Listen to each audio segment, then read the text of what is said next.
महाराष्ट्र में निकाय चुनाव से पहले महायुति गठबंधन यानी एनडीए में बड़ी फूट पड़ गई है। अजित पवार के बयान से साफ संकेत मिल रहे हैं कि वो जल्द ही अलग रास्ते पर चलने का ऐलान कर देंगे। पहले से ही बीजेपी के नेतृत्व में चल रही सरकार में लगातार टकराव की खबरें सामने आ रही हैं और अब अजित पवार ने चुनाव में बीजेपी के खिलाफ उम्मीदवार उतारने का प्लान बना लिया है। तो क्या है पूरी खबर, जानेंगे इस रिपोर्ट में। महाराष्ट्र में एनडीए सरकार में चल रही खींचतान अब सड़क पर आ गई है। एनसीपी चीफ अजित पवार अब अलग राह पर चलने की तैयारी कर रहे हैं। बीजेपी के गढ़ माने जाने वाले विदर्भ में उन्होंने पार्टी नेताओं को चुनाव की तैयारी करने को कह दिया है। वो यहां अब चिंतन शिविर का आयोजन करने जा रहे हैं। इससे पहले उन्होंने कहा कि विदर्भ को किसी पार्टी का स्थायी गढ़ नहीं कहा जा सकता है।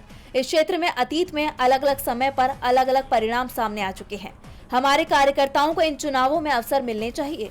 बात विदर्भ की करें तो पिछले साल हुए विधानसभा चुनाव में यहां की 62 सीटों में से एनडीए को 48 पर जीत मिली थी, जिसमें बीजेपी को सबसे ज्यादा 38 और एनसीपी को 6 सीटें मिली थी।